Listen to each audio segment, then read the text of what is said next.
결혼을 했습니다. 부부는 일심동체라고 하는데 각자가 재정을 관리하다가 하나로 모으려다 보니 누군가가 일관성 있게 관리하는 게 맞다고 봅니다. 그런데 돈이라는 것이 예민하다 보니 누가 관리해야 하는지 모르겠습니다. 또 상대방이 잘 관리할지도 모르겠고요.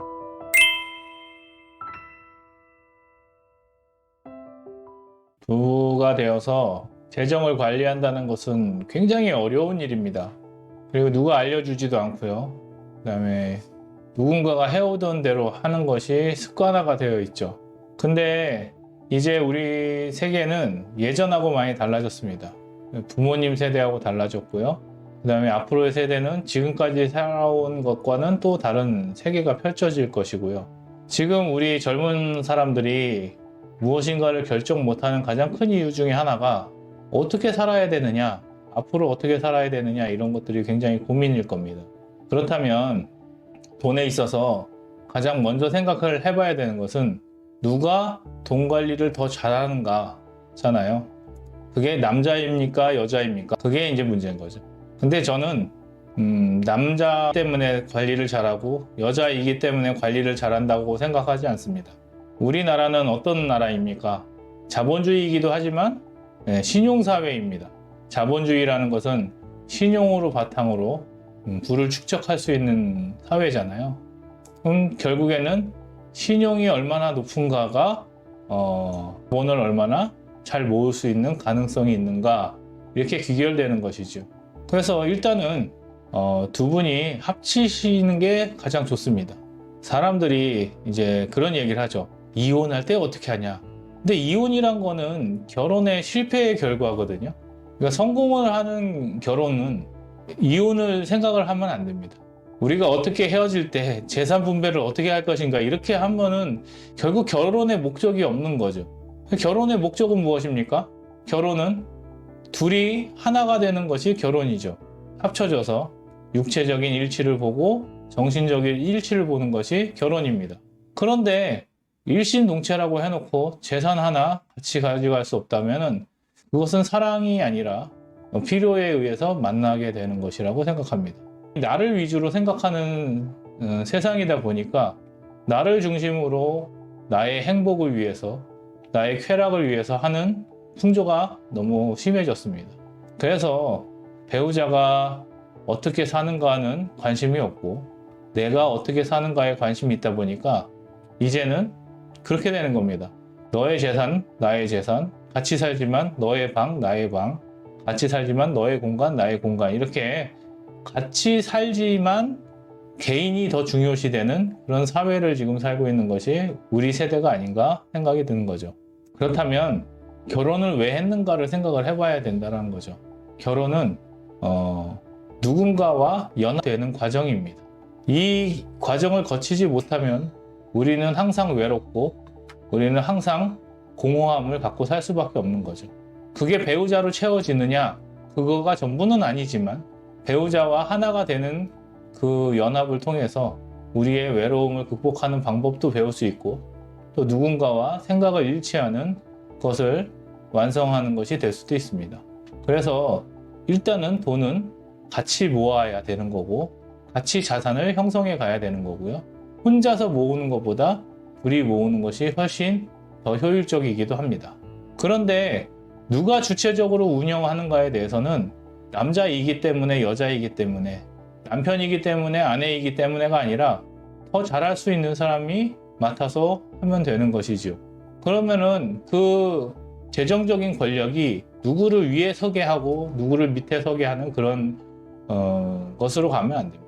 그냥 더 관리를 잘하고 더 관리를 잘하는 사람이 분배를 잘 할 수 있도록 권한을 주고, 만약에 그 분배가 마음에 안 들면은 서로 맞춰보는 것이 중요한 것이지, 이것이 누구한테 갔다고 해서 누가 더 힘을 갖게 되고 누가 더 권력을 갖게 되는 관계로 가면 안 된다는 것이죠.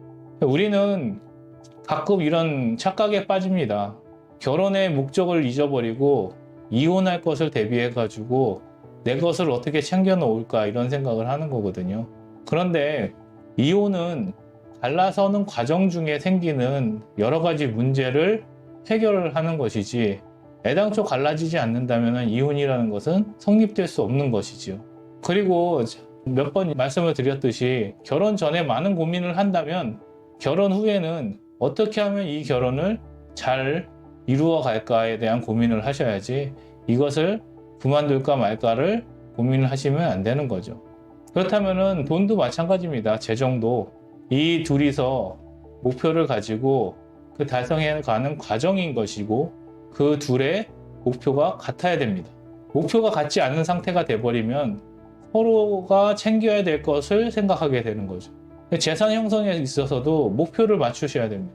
그래서 이러한 목표를 달성하기 위해서 누가 더 효율적으로 잘 가는가를 판단하셔야 되고요. 저는 이 판단의 기준이 개인의 신용 등급이라고 생각합니다.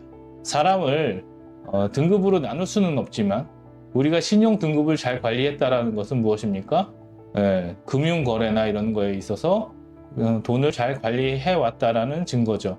어떻게 보면 직업 자체가 굉장히 좋아서 신용 등급이 높을 수도 있습니다. 그러면은 그 직업이 안정적인 직업인 것이고 그 안정적인 직업을 갖고 있는 사람이 돈 관리하는 것이 더 맞지 않느냐라는 생각을 하게 됩니다. 무조건 전업주부라고 해서 전업주부가 할 일이 없으니 돈 관리를 맡아라 이런 식으로 가서도 안 되고요. 일이 적으니까 일이 적은 사람이 돈 관리를 맡아라 해도 그것은 옳지 못한 방법입니다. 제일 중요한 것은 돈을 잘 다루는 사람이 돈을 관리함으로 인해서 혼자 벌던 급여가 조금 늘었다면 둘이 번 급여는 더 많이 늘 수 있지 않겠습니까? 그리고 결혼 전까지 돈을 잘 모은 사람이 결혼 후에도 돈을 더 잘 모을 것입니다. 단순하게 소비로만 이야기해서 내가 쓰고 싶은 돈이 있는데 못 쓰게 한다. 그러니 잘 쓰는 사람이 돈을 맡아야 된다. 이런 식의 논리도 옳지 않습니다. 결론적으로는 재정을 만든다는 것은 사랑으로만 사는 게 아니라 그 사랑이 지속 가능하도록 이어줄 수 있는 끈이기 때문이죠. 우리는 결혼의 목적을 제대로 알아야 됩니다. 육체가 일치하고 그 다음에 정신이 일치하는 것이 근본적인 목적입니다. 그래서 부부는 일심동체라고 하지 않습니까? 그런데 재정 하나 일치시키지 못하는 그런 가정이 무엇을 일치시킬 수 있겠습니까? 그런 일치가 어긋나기 시작하면서 서로에게 신뢰를 줄 수 없는 겁니다. 돈이라는 것은 화폐에 신용이 붙어서 돈이 되는 거죠. 그러면 우리가 돈을 관리하도록 맡긴다는 것은 서로가 믿는다는 이야기입니다. 그럼 그 믿음이 돈에서도 시작돼야 되고 재정에서도 시작돼야 되고 그 다음에 생각에서도 시작되어야 된다는 것이죠. 서로 못 믿는다면 결혼을 하지 말았어야 됩니다. 그런데 결혼을 해놓고 결혼을 한 후에 의심하기 시작하면 그 의심은 끝이 없죠.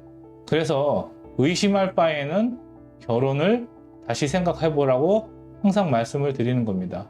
그런데 결혼을 하기로 마음 먹고 결혼을 했다면 지금부터는 믿음을 쌓아가셔야 되는 것이 맞습니다. 결혼은 믿음을 쌓아가는 것이고 최종적으로 죽을 때까지 어떤 사람을 믿으면서 살아온 것이 결혼의 목표가 아니겠습니까? 자녀가 무엇을 배우겠습니까? 엄마가 아빠를 의심하고 아빠가 엄마를 의심하는 그 과정에서는 아이가 배울 것이 없습니다. 오로지 집안에서 서로에 대한 믿음을 보여주면서 엄마는 아빠를 믿는구나, 아빠는 엄마를 믿는구나를 보여주시면 자녀도 믿음에 대한 가치를 느끼게 되는 거죠. 그렇다면 믿음이라는 게 눈에 보여야 믿음입니까? 그동안 해온 것을 보면서 판단을 하는 게 믿음이죠. 그렇다면 연애할 때 상대방의 매력만 보고 결혼을 하신다면 그것은 올바른 결혼이 아닙니다.